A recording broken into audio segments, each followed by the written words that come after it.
Okay. Right. So today I will speak about the document format and conversion to other document formats. This is the kind of thing where I am not very happy actually with everything. I'm hesitating all the time about how things should be represented, and we will see some subtle differences with XML, the XML way of thinking, and with the LaTeX way of thinking, with some advantages, with some disadvantages. If I would have to do everything over again, I would probably follow a complete XML-like philosophy. But well, at that time I was more inspired by LaTeX, and that's a very bad source of inspiration actually. So before I will describe more precisely the document format, let us also look a bit about how people can write their own macros in TeXmacs and how to write a bit of style files. So if you want to create your own markup, you can select, you can create a preamble for your document where you can define some macros. So let me do a very simple one.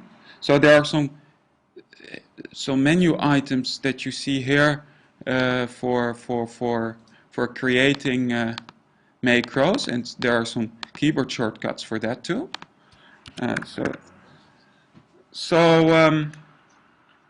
So for instance, we can make a macro like this. Joris, I missed how you got the bar in the first place with all the. Did you set a. This one? Yes. Oh, this is just in view, and you have to have the. So there are 3 bars usually in TeXmacs, which you can activate or disactivate. It's the main icon bar.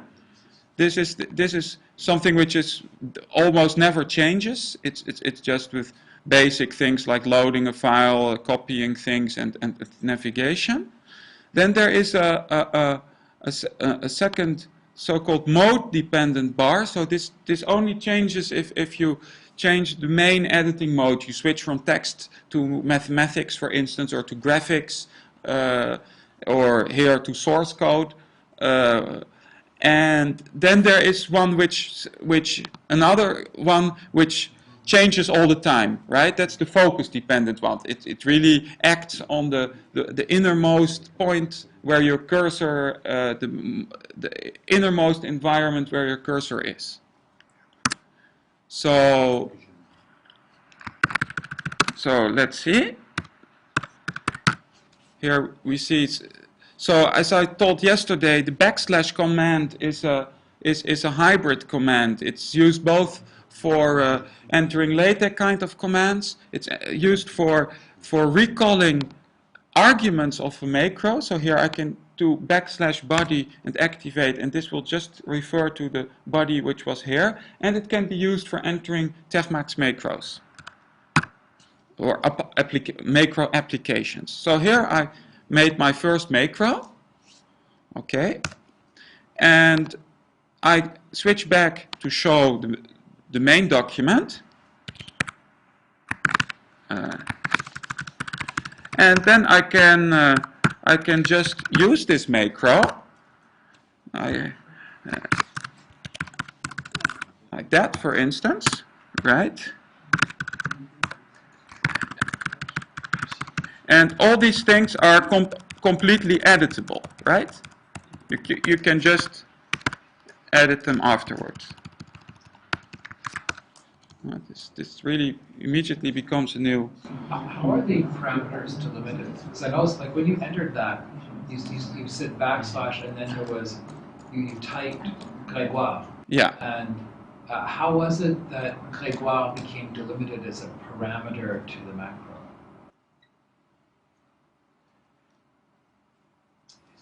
You mean when the cursor will be inside the macro and when it will be outside, something like that? Well, somehow what you're typing gets sent as the parameter to the macro? How does it know when to stop collecting that parameter? It's modified all the time. I can just put my cursor, and it's part of the. It's location dependent. It's just I have a tree. We can actually see. We can see the entire document. This is what you might call the source code, right? This is the tree structure of the document. And my cursor was just inside this hello tag. Okay, so maybe it's because with the projector, you don't see everything. If you go back to the document view as opposed to the source view. So forgive me for asking such a silly question, but perhaps if you enter another macro, say hello, say hello world. I create and. Oh, I see. And now you see. I see. It's because inside the box, the cursor's inside the box. Yeah. That's why it becomes a parameter. Yeah. I see. And if there's more than one parameter. Let me do one with more than one parameter. Oh, sorry. I will show. I will just answer this question.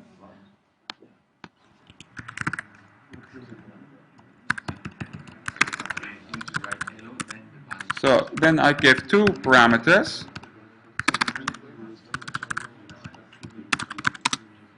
So here I also used an interesting thing to quickly change things. So with Control Space, you can do outward structured selections. So you can very quickly.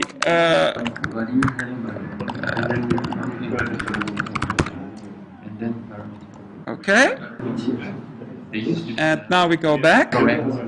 5 minutes ago it was there.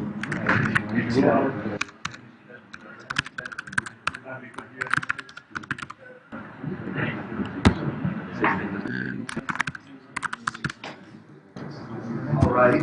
Now There are just two empty slots, right? And I can just move my cursor into these slots.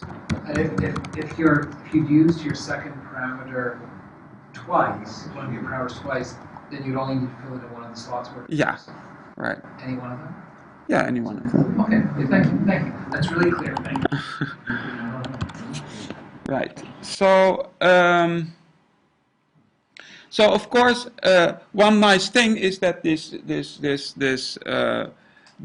source code and the source code between quotes and the actual thing that you see are compatible. So I can simply, if I want to do to create a macro, I might simply enter it. I might simply enter the thing here, for instance. So, for instance, imagine that I want to make a theorem with some blue title. Okay, so what I can do is simply put some blue thing, then do the theorem here, then switch back to black, for instance. Right? And now I simply take this whole thing, I copy it, I go to my preamble, and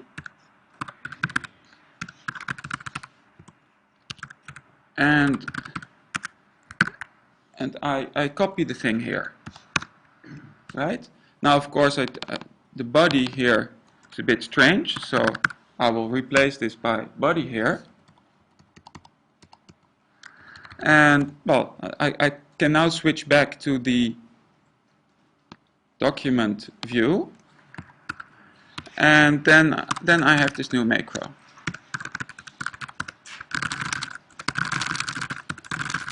Okay. Another thing you might sometimes want to about macros. Why are they called macros? Because one thing is this list the meaning of macro, and another meaning of macro is. Yeah, so this is a TeXmacs macro. There are scheme macros and TeXmacs macros, basically. Okay, but this is just confusing. Yeah, there are sometimes things in the world which are confusing. Right. So you can also sometimes instead of seeing the complete source code, No, you may want to... It's the same thing. They are macros. They are functions which are expanded at parsing time, like here. But this is the answer I wanted. Yes, but the original reason is not that. It's that stack call it macro. So. Okay. So It goes back to macro assemblers. sometimes you want to see the source code of a particular part of the document, not the whole document, but just a tiny part. So in that case, you can just select the part that you want to see and do escape minus, so meta minus. That's in the Emacs mode. And so this is basically a tag which is being inserted, which says this view this thing as source code. So if you go really to the source code, you can see there is an inactive tag here inserted. Okay? So if I remove this tag with Control Delete, I can remove the current environment, which enclosing environment. Then I go back to the usual mode. So I can do this everywhere, right? And similarly, if we are in the source mode here, we might want to do exactly the opposite, right? We might want to see the active view. So in that case, you do escape plus, and then you see the way it would be presented. So sometimes things get more readable in the style files when you see them in the active way, and sometimes things are more readable if you see them in the source way. Actually, from my point of view, there is no such thing as source code. Maybe the FSF wouldn't like this, but I really think that the basic concept of source code somehow is a strange. Well, it's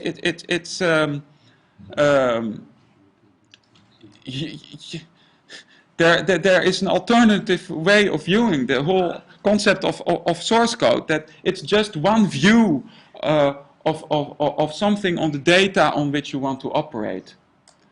And so which could be the way that you store it on disk, which could be the way that you view it in an editor. But for instance, here we have, well, what one might call the source code, but I might give it another presentation. I might say, for instance, let's use a scheme-like representation. Okay, this is completely equivalent. I might work with this right as well as with this other kind of presentation of, well, source code.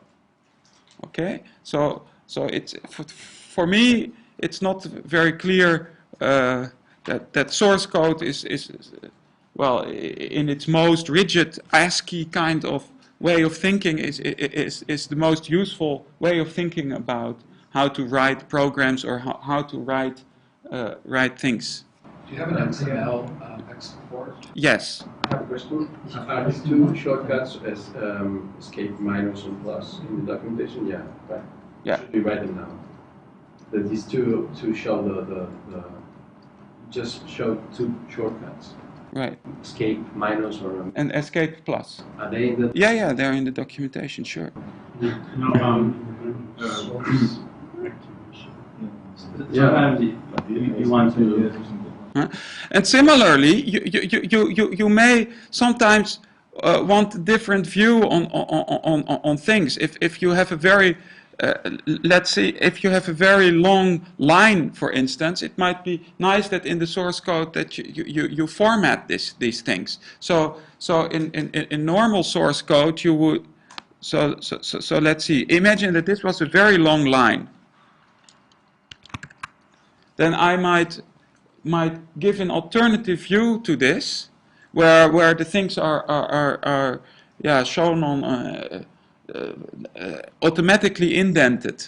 So here, what you would do in an ASCII source code editor would do all these things by hand. You would put spaces everywhere, but in principle, one might think that this can also be done by markup. here I selected this thing and I used the thing to get a long, I think it's this one, yeah, so to get a long view. Sometimes you want to see macro inside the body of a document, but still have it still have it be active. For example, you can clone this window and then go back to the regular view, and then if you modify, right, you can have two views too. You'll see the results yeah, right away. Yeah.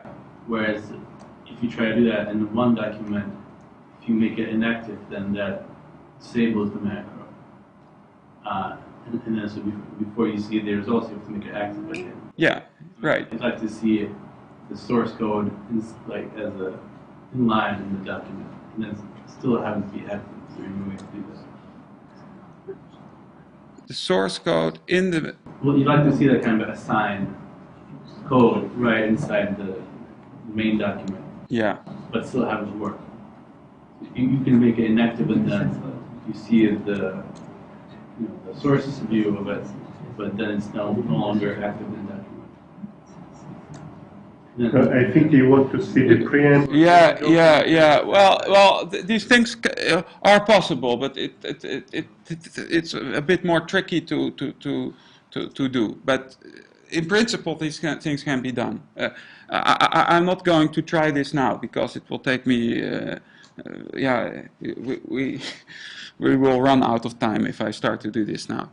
But there is no obstruction to doing this kind of thing. Another thing is that I've hidden some of the information here. So the real source code of this thing, you even don't see it.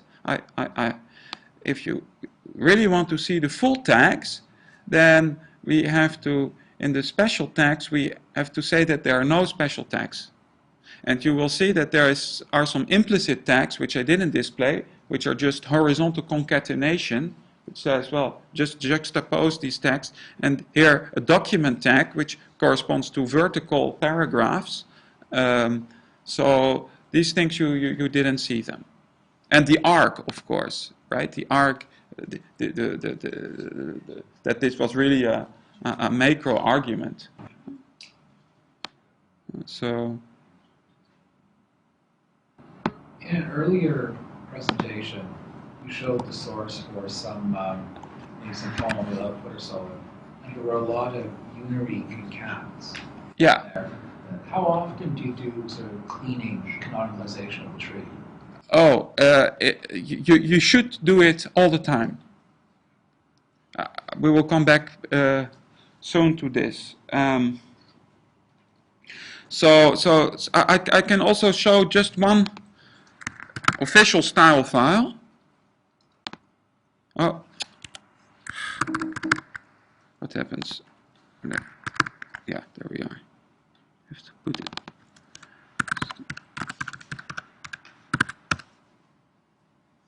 So this is one.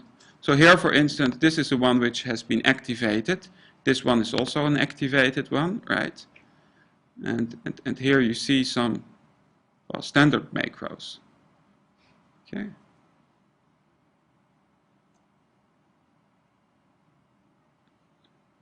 Here are some longer ones. So as you see, the multi-line ones are usually presented in this way, a bit like a program. Right.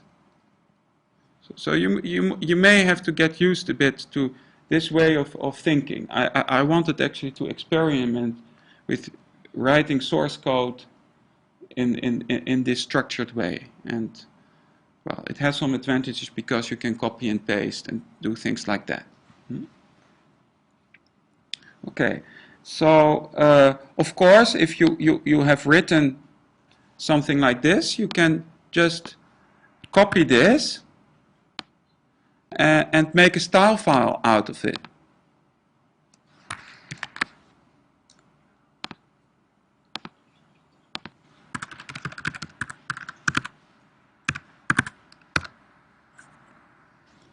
So then, basically, as a document style, I will select source, I will copy my thing, I save this thing,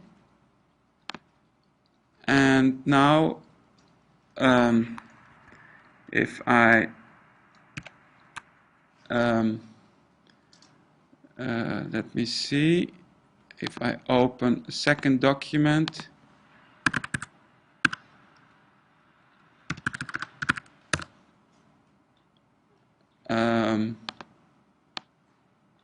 then it does not. If you put it on the right place, then it will automatically appear in this menu. How did I call it already? Simple style.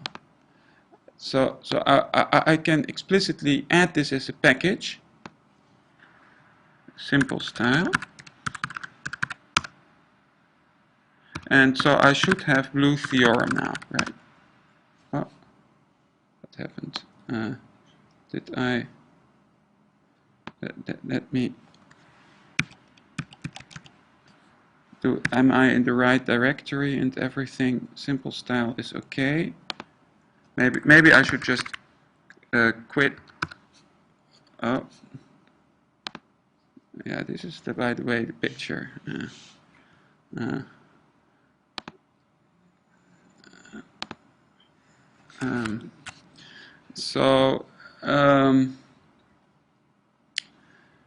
So let me open again.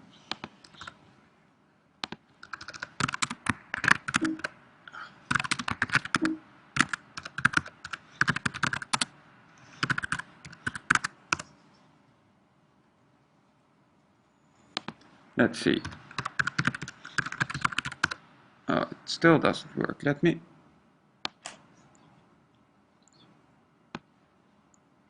Ah, now it works. Okay, good. So blue theorem. The TeXmacs uses a cache actually for style files, and so sometimes this, yeah, you have to do this small thing which is to update the cache. It should have worked right out of the box this time, but somehow maybe I didn't do it in the wrong. I made a small mistake somewhere and. Or small bug, but in any case, if there's a small bug, you can update the style files, and it should take into account the changes. And here you see, it works. Is it a bad idea to make every addition of a style trigger the update of all the styling questions to be there? Yeah, it exactly does that, but somehow I don't know what happened. So I don't know why it didn't do it right, but okay. Anyway, let me try to find. Do I have? I have too many things here. Okay, I will have to search it from disk. So now I will talk a bit about the document format. So that must be in Magix, public, tmconf, slides, tm format, right. Right. Right. So, as we said already before, all documents you can think of them as trees. So here you see a simple formula, and you can mentally represent this formula as a tree like this. Okay? And then, well, if you mentally represent it as a tree like that, there are many ways to depict this tree inside the computer. So the default rendering of this tree is the formula itself. If you save it on disk, then it will be an ASCII file, and it will be saved as what you see here. If you put this formula in a style file, as we have just written before, then you will see it like that. And I may even change the way You see it. Huh? I may take a scheme-like notation. And if I would construct this thing in the scheme interface for TeXmacs, then I would write it like that. Okay? So these are all the same. These things all represent the same tree. And if I would write the same thing in the C++ code of TeXmacs, then I would write it like that. So why is the C and the plus in a single item, and the plus and the F in a single item in the scheme code? So this here, Yes. because it's just text. This is just text. All text automatically gets concatenated. It's a simplification. In the first line, you've got spaces symmetrically around the plus. But that's the plus operator which does that. It's the typesetting engine for the plus operator which automatically puts these spaces around plus, because that's the proper way to typeset plus. Independently of where it is. If I remove something, like for instance, if I type let's say F plus B, Plus. then here you see that there is no space before the plus and no space behind the plus. If I put an A here, actually TeX also does this. So if it can see that it's a binary operator, then there are spaces around. But if it's just a unary prefix, then there are no spaces around. So is concat of quote plus quote followed by quote F quote different than concat of quote plus F? This one?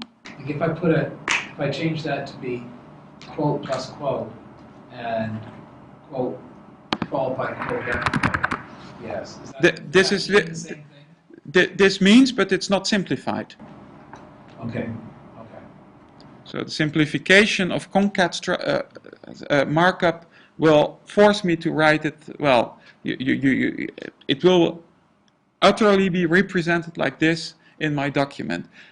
In certain circumstances I'm allowed to do this, but only if I post-process this through some simplification engine, which will... If I wish to use a plus or another symbol that has special typesetting properties, and to remove those properties, You would have to create a mathematical language where your own mathematical language.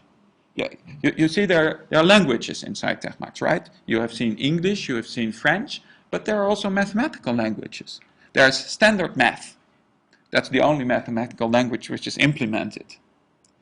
And in this standard math language, the plus has some spaces around it. But you can create another mathematical, you may create a new mathematical language, your own, Stephen's math, right?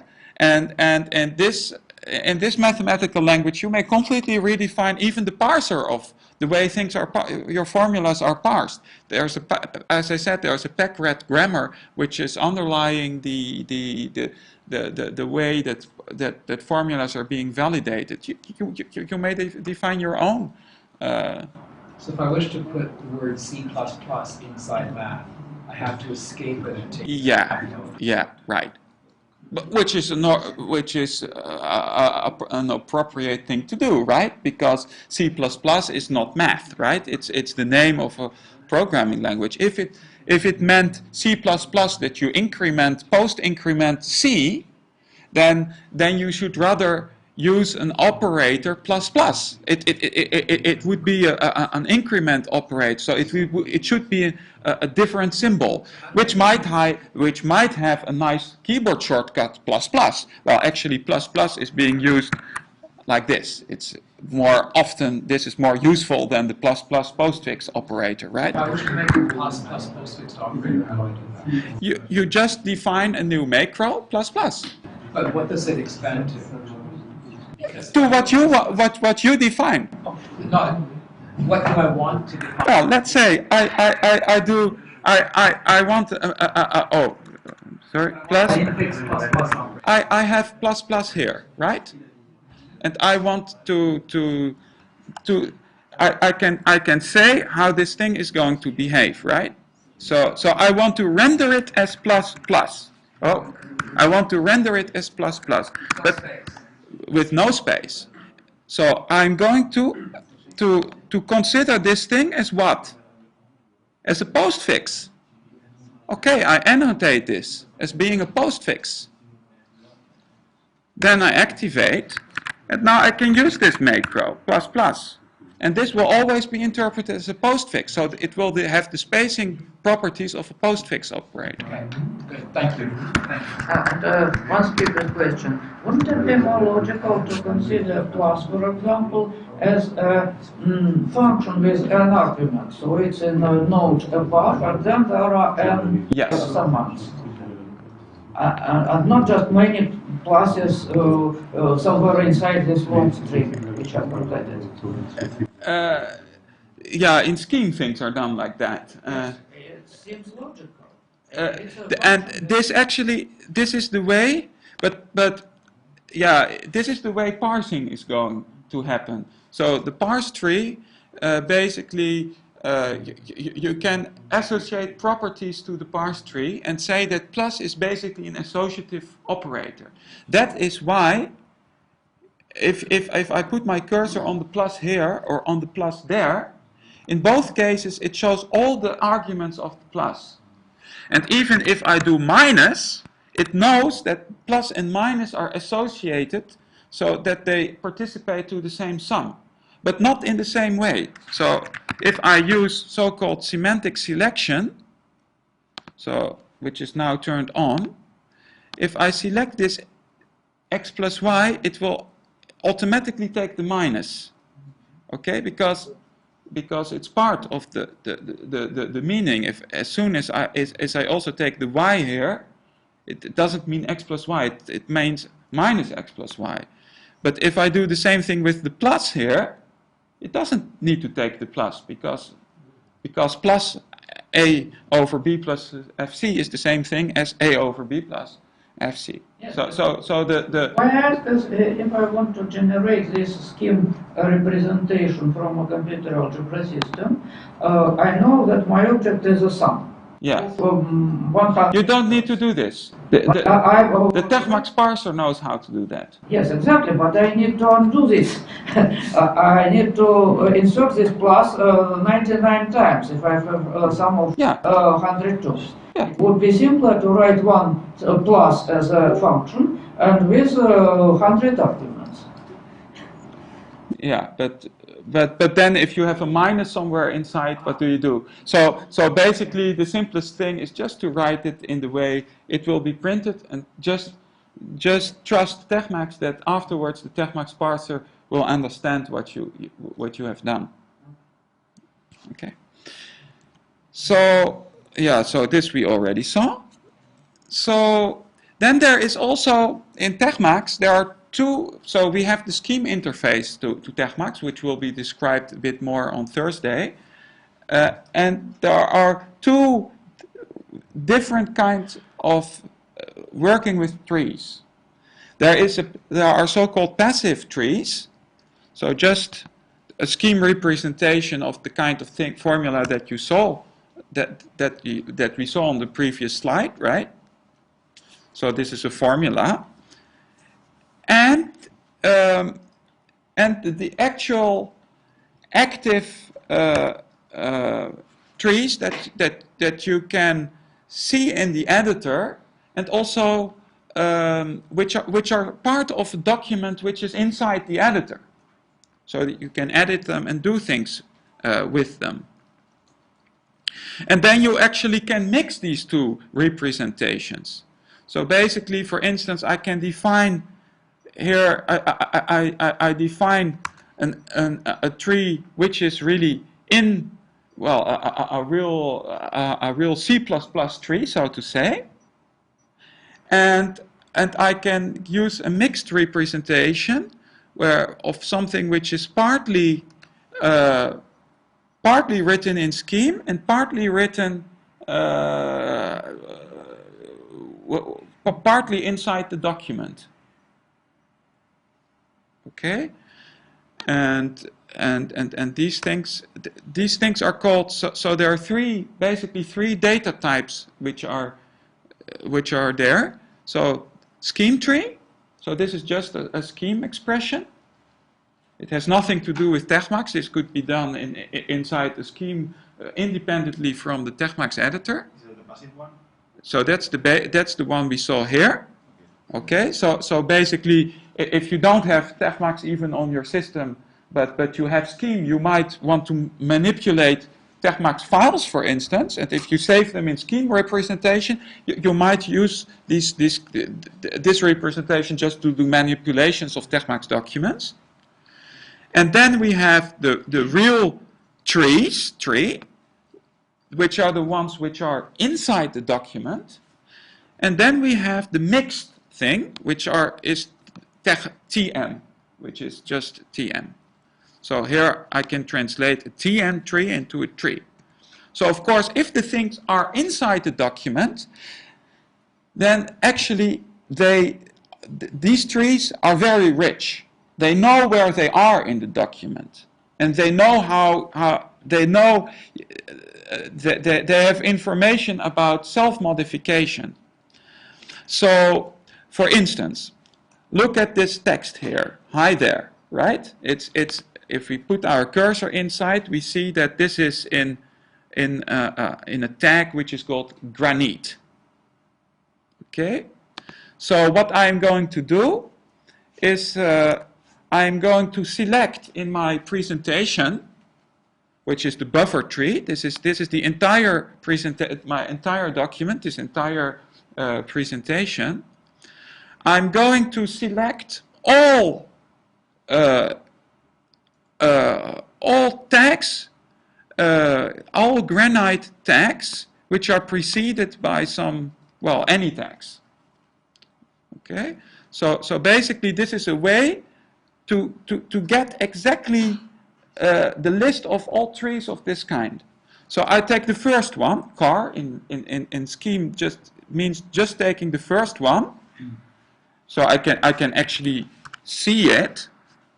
Okay, it's precisely that tree, and I can get the scheme representation of it, which is this granite of thing. But this tree T now, it's an active tree. It's really this part of the document. It really points to this part of the document. So I can modify this thing. I can say tree set. I'm going to change the zeroth argument of this tree to hello world. Okay, so then it becomes hello world. If you add the other one, both become hello world. If you evaluated T before, so if you evaluate T again, and you change, both change. So yes. No, they not both change. It's only the first one which change because the T points to that one.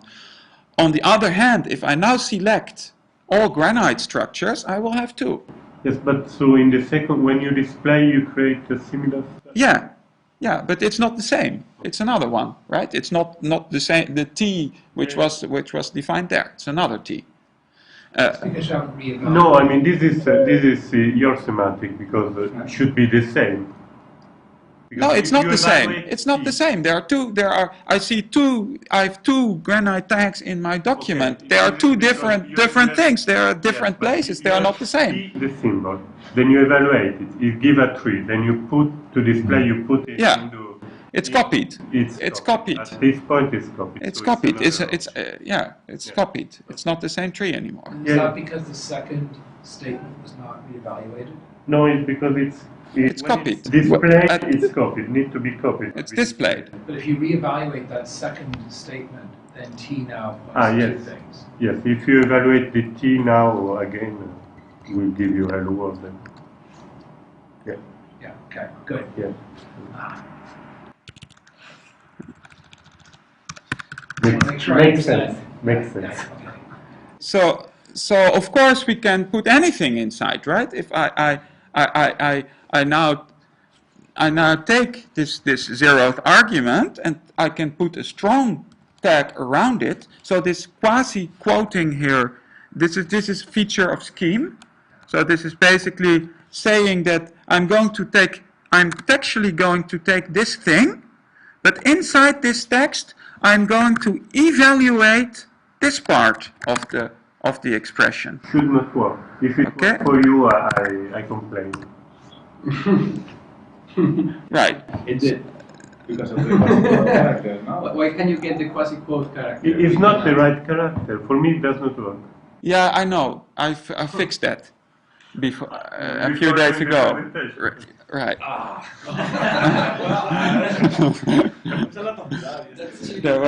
There was a small bug in conversion to verbatim. I don't know when this was introduced, but This affects also So you the also- shell. The shell has this problem. yeah, I know. So this has been corrected. So now when you type several quotes, If you would have updated from the SVN version, you wouldn't have had this problem.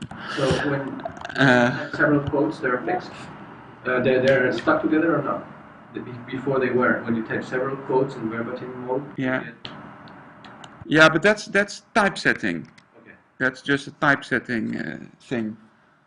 It's a ligature issue, but inside the text it's Okay. right. So we can get back to the hi there from before, right? So this is the way it works.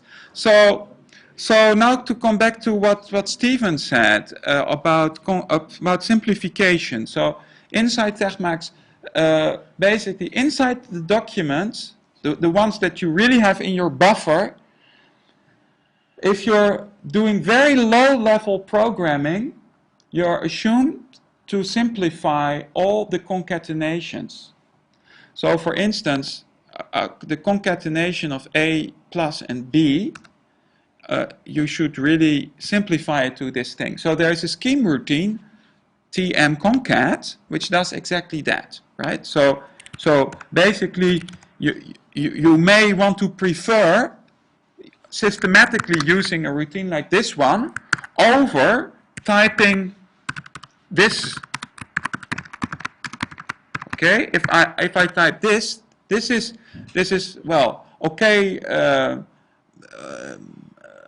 Just for auxiliary computations, but this should never be put inside the document. It's not simplified. So in order to simplify it, you have this instruction. Similarly, if I take this expression here, you see that there is an empty string here. Well, empty strings, they're nothing. So simplification just takes out these empty strings. Okay. Similarly, inside a concat, you might have another concat. But if I'm just concatenating pieces which are also again concatenated, I can flatten this thing out. So these simplifications are automatically done when editing your document by the standard routines. But if you want to program the scheme part of TeXmacs, then you should take care of this thing and systematically use routines which do these simplifications. So, thinking about canonicalization, another aspect of canonicalization is quite important elsewhere is dealing with canonicalizing Unicode. Now, I'm suspecting that TeXmacs is 8-bit. It's not Unicode. It's yeah. I just forgot actually to talk about this when we were talking about this Xi thing here. Yeah, That was yeah. We somehow changed subject at that point. But what I wanted to say here is that TeXmacs basically has its own universal TeXmacs encoding, which is ASCII, but with two escape characters, which are the inferior sign and the superior sign.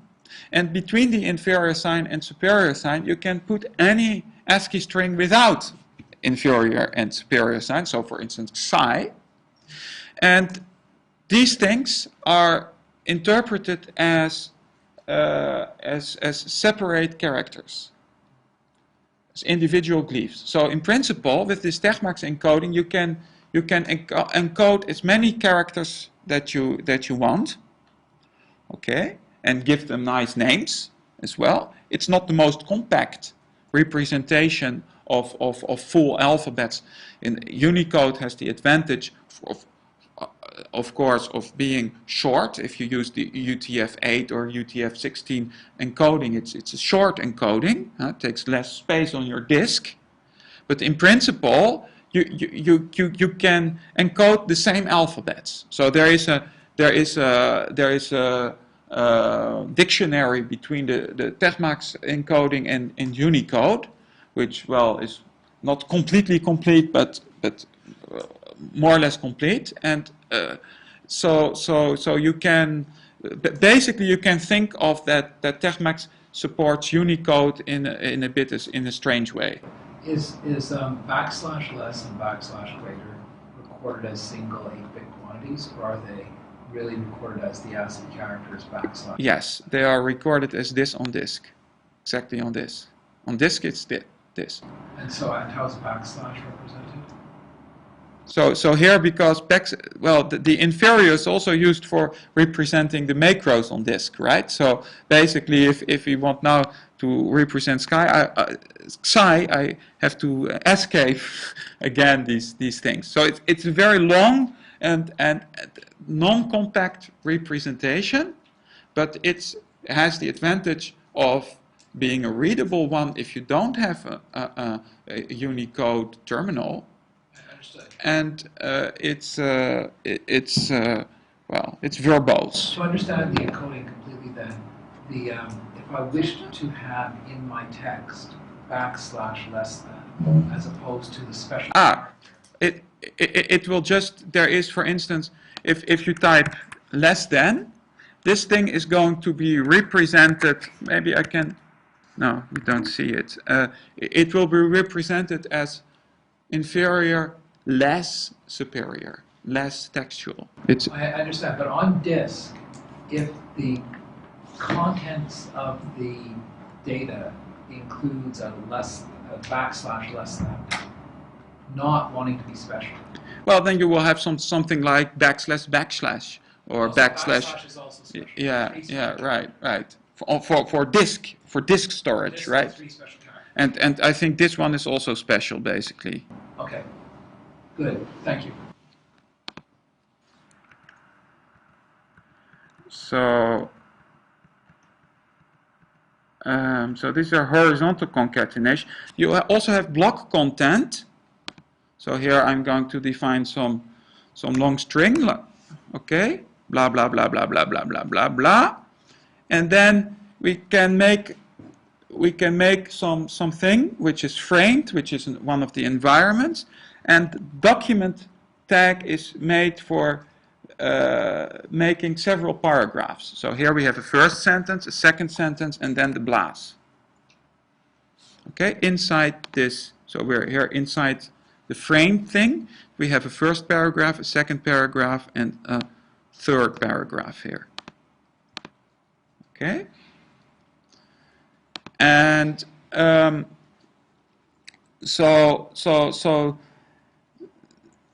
So the block structure has to be, you cannot use block structure inside concatenations. You can, of course, use concatenations inside block structure, but not the other way around.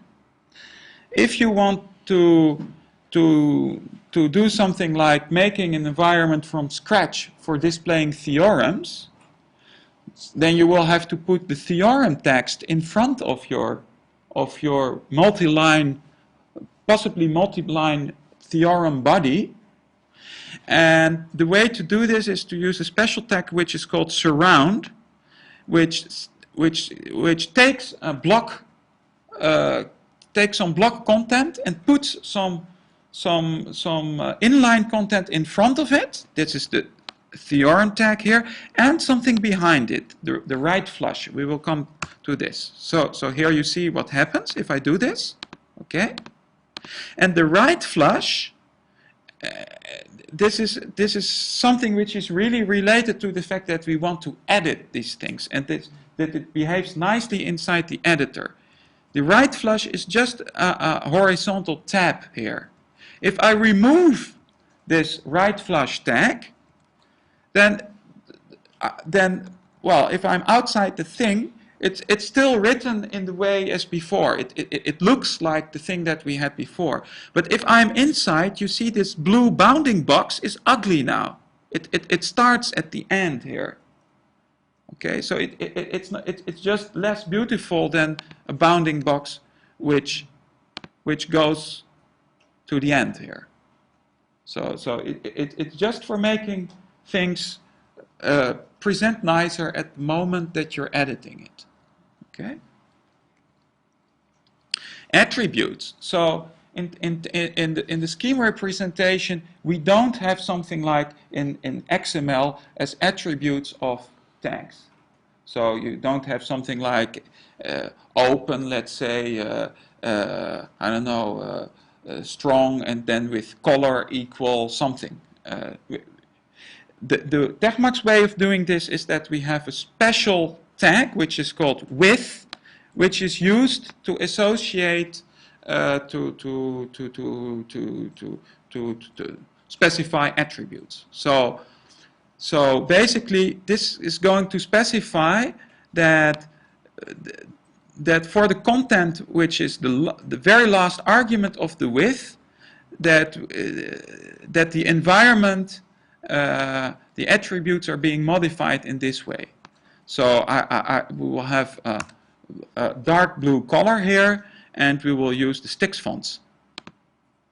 Is this one of the things that you would have liked to do in the XML way? Maybe, yeah.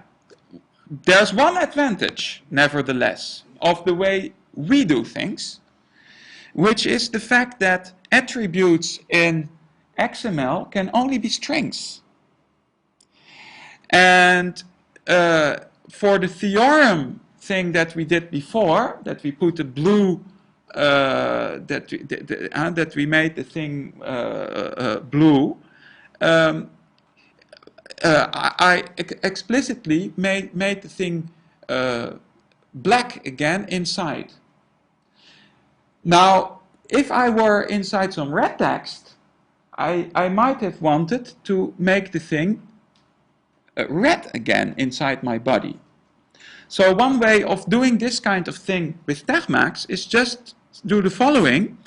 We say we specify a new attribute. We create a new attribute, which is also a thing you cannot really do in XML. We create a new attribute, alt color.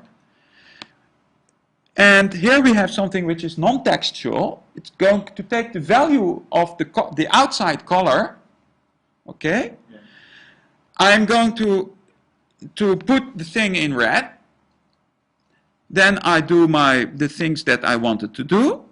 But before putting my body back, I re-put things in the previous color. Is that lexically scoped? So this is dynamic. Yeah, I think dynamically is scoped. Yeah. It's the Lisp way of. Yeah. Oh, there's several lists, you know. Oh, okay. But this is the not skill way. This is the not skill way. Yeah. These are not closures. They are not closures. In the environment we shift past it. Dictionary we shift past it. So if I have something which expands a lot with their own old colors, then they can interfere. Yeah, they can interfere. Okay. Yeah, right. So this is an implicit, this list of attributes is an implicit hash map. No, it's an environment. It's a complete. Yeah, well, it's stored internally. It's more complex than that. There's the typesetter, which does lots of things with this. It's a very complicated data structure, which is at the typesetting moment. It's as a Lisp expression. It's just an expression. It's just tree, right?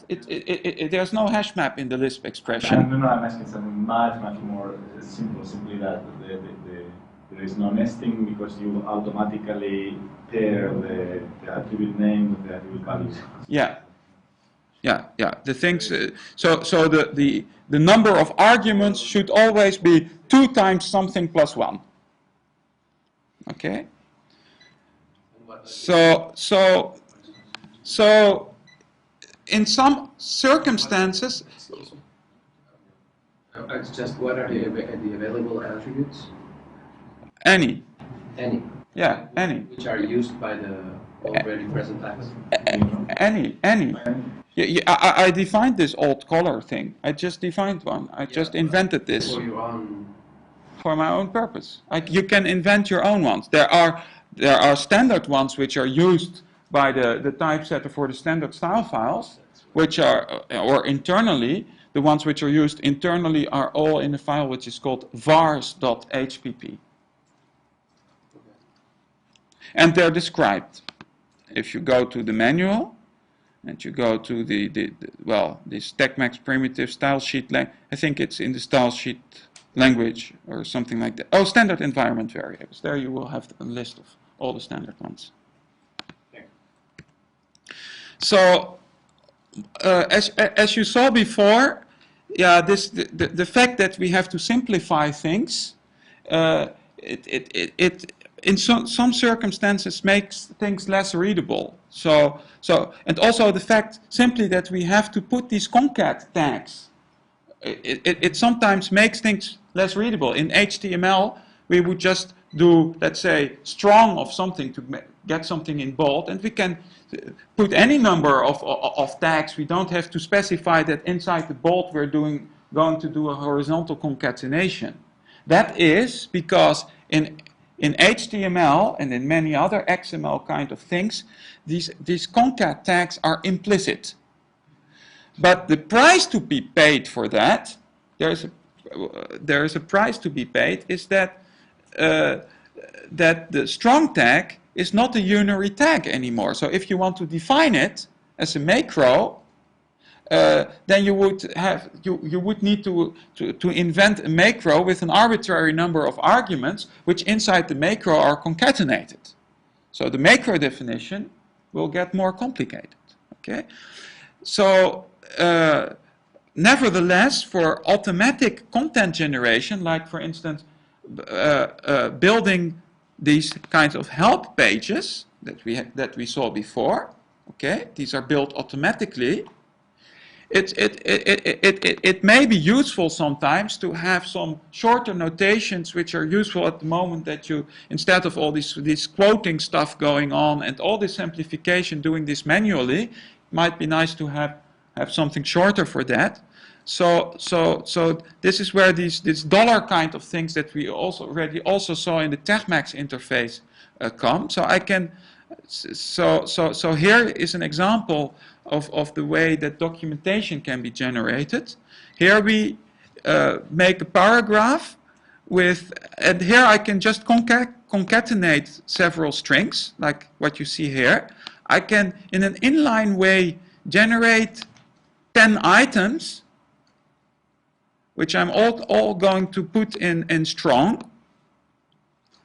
And here you see the thing. Yeah, of course, the last one is a bit different because it's not followed by a comma. Okay, you can just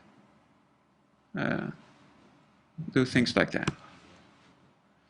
So a last aspect of TeXmacs, which is interesting, is in XML you will have things which are called DTDs, which specify really the document format you're using. So TeXmacs, you can think of TeXmacs as something which is similar to XML, right?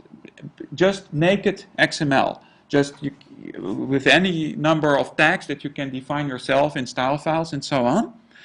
But sometimes you may want to formally specify what is really going on. So what does it mean, a DTD? It basically says how things have to be parsed.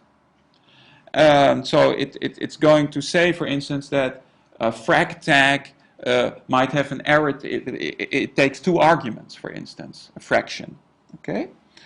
In TeXmacs, it's not just a format for reading and parsing documents. It's also something for editing documents. And if you want to edit documents, you need more information. You want to specify extra information on your document. So things like, for instance, can I put my cursor inside a certain place? Is it editable, right? Or can I modify the thing? Or am I in math mode if I put my cursor inside this place? Or am I inside an inline structure or a block structure? All these semantic properties of tags and cursor positions inside tags are very useful when editing things. So in TeXmacs, we replace the concept of DTDs by what I call data relation definitions, DRDs, which not only specify how to parse things, but also provide some extra information about how tags are used inside the editor. So to summarize, so if we look with respect the differences with respect to XML, there are in XML different kinds of tag, the concatenations, block content, and tables are done differently. We use explicit concat and document tags for making horizontal concatenations and specifying block contents, whereas these things would be implicit in XML.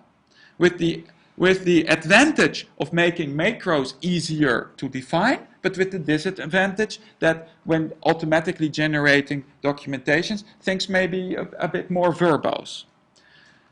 We also have this explicit with tag for attributes, of which the values can be things other than strings. But sometimes, so this has some advantages, but also sometimes some disadvantages, because the attributes are not really invisible. They are really tags which are inside the document. They're not just annotations of things. So for certain purposes, it can make transformations on documents harder to be carried out than an XML. It depends. And the third difference is that XML nowadays really uses, almost systematically uses Unicode for everything, whereas in TeXmacs we still have this TeXmacs encoding, which is quite compatible with Unicode, but maybe if I would have to do things over again, I mean, I would have done everything with Unicode. But of course, 15 years ago, I mean, Unicode, you could not display this in in a shell, right? It was not as convenient to use as it is now. Is there anything to stop you from doing to allow Unicode characters in the character stream? Since you're saying it's ASCII, but UTF-8... No. We have Unicode, actually. So, for instance, if I type something like this thing, and then whatever, this is a Unicode character. So is it stored as a Unicode character, or is it stored as the number? This will be interpreted as a Unicode. In my font, it's not... Well, it doesn't do anything, but I think if I would choose, well, let me switch to a new document for showing this. I think this one, for instance, if I would go to Japanese or so, no, Chinese maybe. I never remember which ones I have to take. So this is not exactly what I'm saying. I'm asking that given that the data representation of UTF-8 and ASCII are compatible with each other, is there anything to stop you from having a transitional period where the data stream is actually Unicode? No. This is actually what we're doing. We plan to use more and more Unicode. So in principle, this transition can be smooth, because basically, in both encodings we have all characters. So there's a nice mapping between the two. The only thing is that, in the source code, we explicitly use this TeXmacs encoding at many places. That's all. And then at some point, then one day the disk representation could be, instead of having angle bracket C, angle bracket Z, Yeah. Z Unicode Sure. C. Sure. And then there would be also Sure. special characters. Sure. And if we export, for instance, to XML or to HTML, then this is already done. Right, and everybody would be, Right. So. Good, thank you. So what's the behavior? What should be the behavior if I have two paragraphs and I select part of one and the next, and I type strong? So I key in strong. Well, in that case, let's go to this other test document. Then, of course, the fact that multi-paragraph content cannot be part of a concat, right? So basically, it means that if I do this, I cannot just put this part in bold. It somehow has to be in separate paragraphs. So actually, what happens? Well, here I even cannot do it, but what I might do in the future is just cut this thing, just do my strong, insert a strong tag, and then do this. Maybe for some other things this actually works. Let me just try what happens if I do the same thing, but I do make a theorem. Yeah, that does exactly that. Isn't it a bit more intuitive for the user, instead of disrupting his breakup in paragraphs, to say, so within paragraphs, the bit I selected strong, then the second one was the whole paragraph was strong, the third one is part of it again strong. So I insert 3 strongs, each one in each paragraph. That's what I would expect as a user. Yeah, I'm not sure. No, Yes, I don't agree, because it's a structure editor. You're thinking like Word, then. each Yeah. character has its own attribute. It's not the same thing. Well, Because then the structure will be polluted by action. If you repeat this kind of action many times, you will have many blocks with no, but structure. arguably what you have wanted to do is to mark that part of the text. Yes, it but has its own structure and meaning. Yes, but maybe you should It's not structured. It's not structured anymore because no. Of a strong over 3. Yeah, but that's a map. What if you insert in a structured editor a strong tag? You are expecting to insert 1 strong tag, not inserting 10 strong tags or n strong tags. This is your fault, because you are editing a structure. You are not editing the visual. So, appearance. let me put it differently. Let me put it differently. It should be a different command. If I follow you, Alvaro, would you, if I select this and press theorem, insert 5 theorems? But they're different things. No, that's the thing. That's the thing. Why is this very different? I mean, from the point of view, if you program your own tag, how you should behave? No. If Theorem can accept block content. if I would put boxes around it, if it's not theorem but just putting boxes around, what would you do? What kind of box it is? Does it accept multi-line content? Is it hyphen? Yeah, it does accept multi. Would you have a separate box for every line? No. Or would you put the whole thing inside the box? Choose one arbitrarily. It's not clear. Underline is similar. I mean, they're Not like You define it. Yes, the default is this. If you want to do something else, then it's because it's not struck. You're not thinking about. You're thinking about each character. You are changing the font, so you can change the font. I can make each character of a different font, strong and normal, strong and normal, strong and normal. So what you want to do, what you should do to do this, not to put strong tag, to put a big tag, which define a different appearance, which is this behavior. So You're asking a normal user to define. no, I'm asking what the normal user want to do. It's the same problem with LaTeX.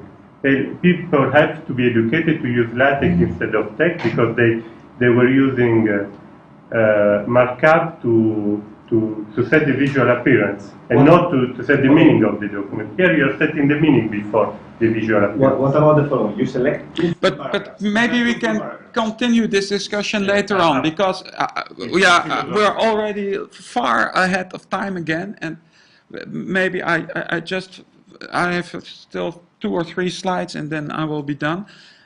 So some other differences between XML and TeXmacs clearly are the way of writing macros. So this is really, I think, one very big advantage of TeXmacs with respect to XML, is that writing macros is so much easier than using XSLT for writing style sheets.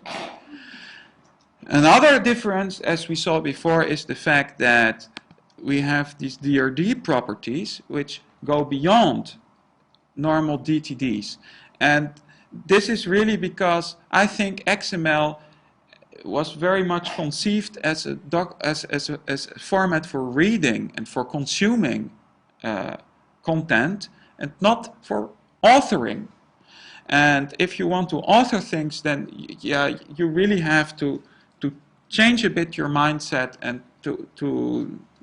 and then things like DRDs really have their interest. So so plans with respect to conversion plans with respect to XML is, of course, this complete migration until Unicode. Maybe, well, in a transitional stage, we may keep the TeXmacs encoding for internal purposes. And it would also be nice to have implementations of very generic TeXmacs to XML converters, which are customizable. So the current one is not customizable, but it would be nice that there are options to say how to deal specifically with these special tags like concat, document, tables, with tags, and so what to do with them. If this is treated in some systematic manner, if we have many options for it, then actually it should become possible to combine a well-chosen XML converter with an XSLT style sheet to convert to a large range of existing XML formats. And this is also on our list. So we have already some HTML and MathML, but it would be nice to have OpenOffice Word and things like that. So there's an aspect of XML conversion that could be really useful, but I don't see you mentioning here, and that is to be able to absorb arbitrary XML data into TeXmacs representation. Yeah, that's the import. Yeah, and so so in some sense, there's a question. One can do like a fairly naive import, or one can move attributes into with statements. Exactly. And that should be optional, and that should be customizable. So there are difficult conversions, which are precisely these concat, document, table tags. These are complex manipulations of the document, which are not well represented with XSLT, for instance. Yeah. So these ones should be customizable and hardwired, implemented inside TeXmacs. But as soon as you have done that well, and done this for these very specific tags, then it should be possible both for export and for import to have an XML format which reliably it's completely equivalent to your original TeXmacs document, but which follows all the usual XML conventions, so that you can just run some XSLT style sheets and do your transformations with existing XML technology. Yeah, that bijection could give some leverage. Yeah, right. So, and then there's also CSS. We don't support CSS at the moment, but for instance, for rendering the HTML pages, it would be nice to have something which transforms CSS properties into something where the attributes are expanded. So differences with LaTeX to finish. So what I think is a big advantage with respect to LaTeX. LaTeX is really a horrible. I mean, all wrong design decisions in TeXmacs well, 90% of them go back to wrong design decisions in LaTeX, which is really a horrible technology. The more that you go into it, the more you will see that everything is almost done wrong. So yeah. So I hope I don't, as you said yesterday, step on the soul of someone here. But this is really what I came to think. So the first thing, of course, which is really fundamentally wrong, but also the reason of success of LaTeX, is that it doesn't have a formal syntax. So it's a programming language. It's not a document format. So basically, this is the reason of the success for LaTeX, because it's impossible to convert to any other format. The only thing which can read LaTeX is LaTeX itself. So basically, this is the reason why we stick with this format, because it's so hard to convert it in a reliable way into something else. So TeXmacs has the advantage of having a well-defined syntax, right? So that's, I think, like other languages, like XML, or other formats like XML, but at least it's well defined. There is a cleaner macro system. Yeah, it's not with sharp this and sharp that and 5 different syntaxes for defining macros, environments, and whatever, right? It's just one way of doing the thing, and you can specify names which are readable for your macro arguments.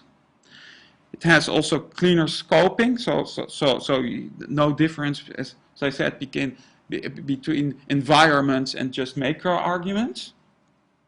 What is not done yet is another very nasty aspect of LaTeX, is that it's not well scoped. I mean, you can just assign things in the middle of documents, some counters and variables and many things, and this is going to be taken throughout the document. So this is not at all local, and for typesetting this is not nice, because if you're doing things interactively, it means that some change which occurred here may have some consequences far away. And also, which was already mentioned before, that LaTeX, which people think of as something structured, is actually not structured at all. It's badly structured. Sections should have 2 arguments: the title and the body, and yeah. And there are other things like that. So for list items, it's similar. Paragraphs. There are many things where LaTeX actually is not structured at all. And of course, well, I didn't put this one. There's also mathematical semantics, right?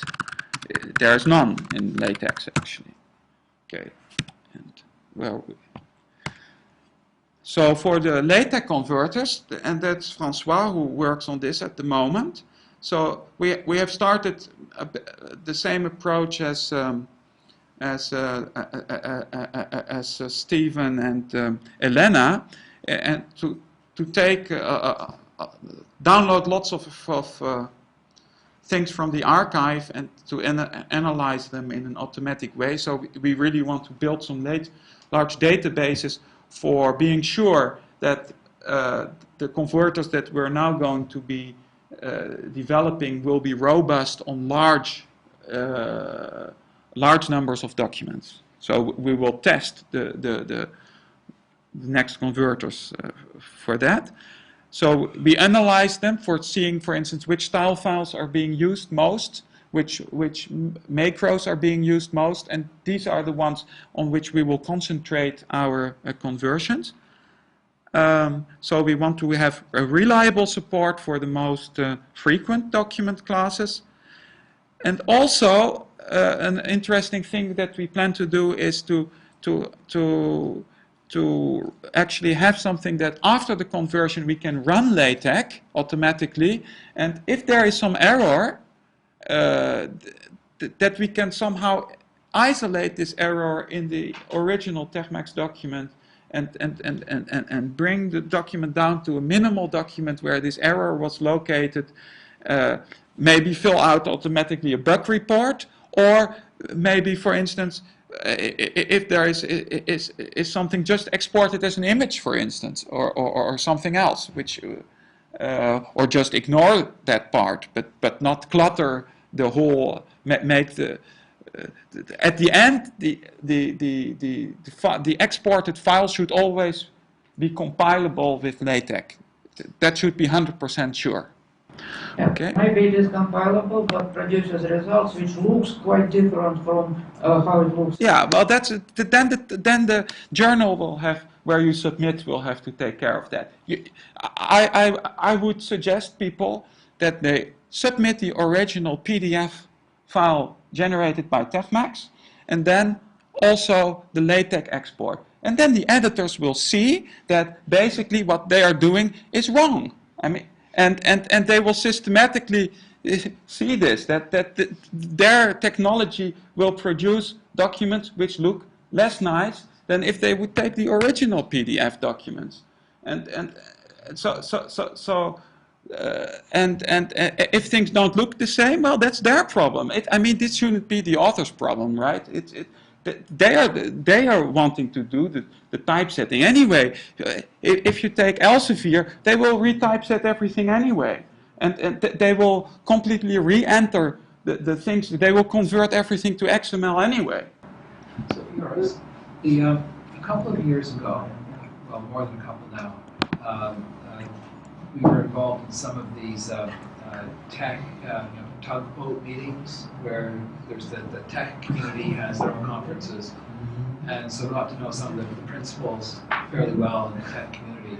And there seems to be an appetite to a degree of having a subset of tech that is, or a subset of LaTeX that is somehow well-defined and parsable. And by acknowledging that there's a finite amount of LaTeX in the world. So it's a finite language. And if we say we can, by defining these basic low-level, these things as being okay, everything else is not okay, then we cover this much of the finite amount of LaTeX, and the rest would have to be, adjusted to be compatible. And then one would have like a real document format that could be transformed back and forth.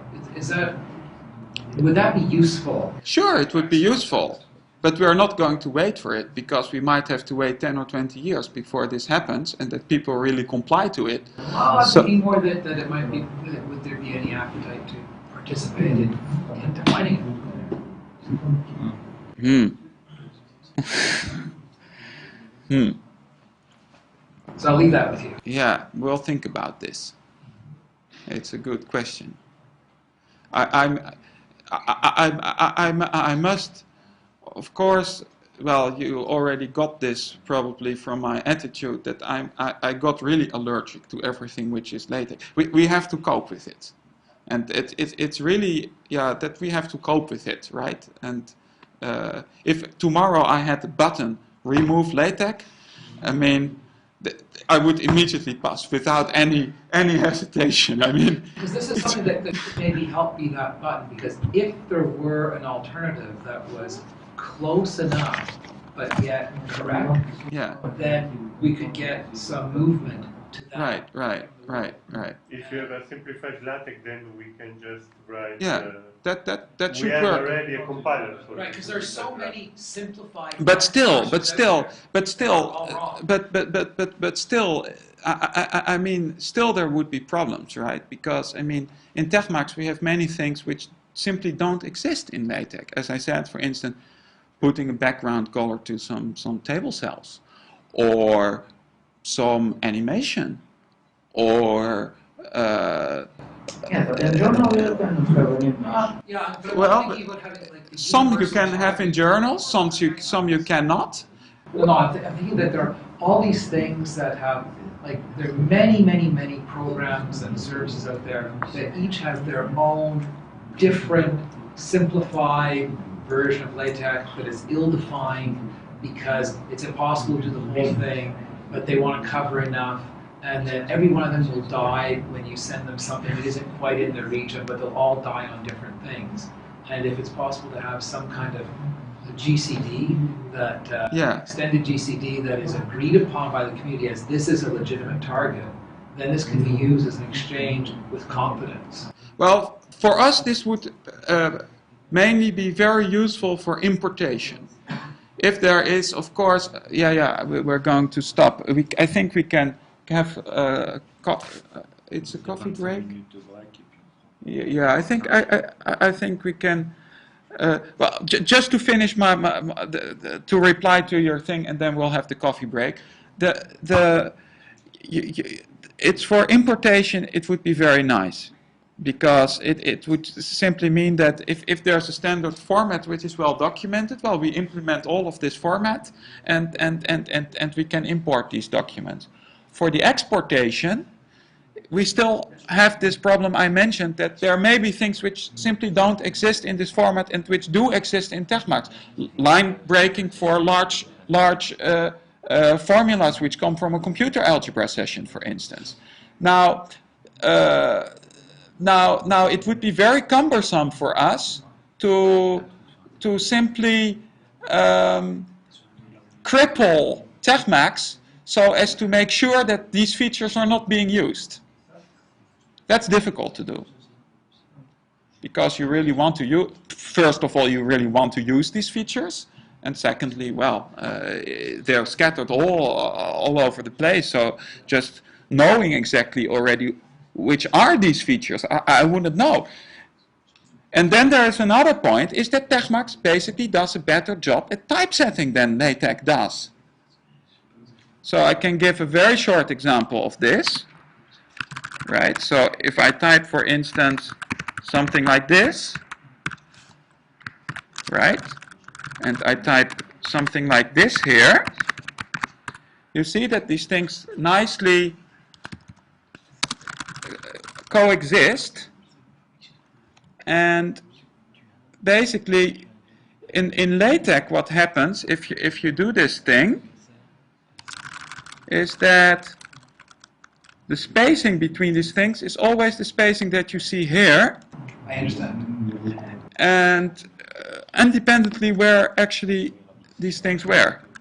Okay? And there are many small things like that, where basically TeXmacs does a better job at the very typesetting level. And somehow it's, for me, from many points of view, using LaTeX as a document format, it's just downgrading everything. The semantics, the typesetting, the structure, the everything. You know, Interactivity, everything. Well, this is, I mean, it's okay if you have a later document that looks a little different than what it looks like in TeXmacs. I think the great benefit would be better collaboration with other people. Like this example, this would look different in the LaTeX, but that's okay.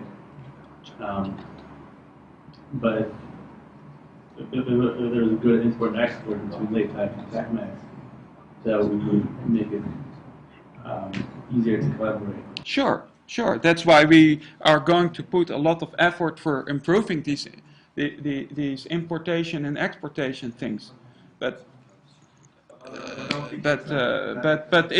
it's for us. It's work which is unpleasant in a sense. It's work we do for the community and to make things easier for the user. But from a technological point, the presentation. yeah.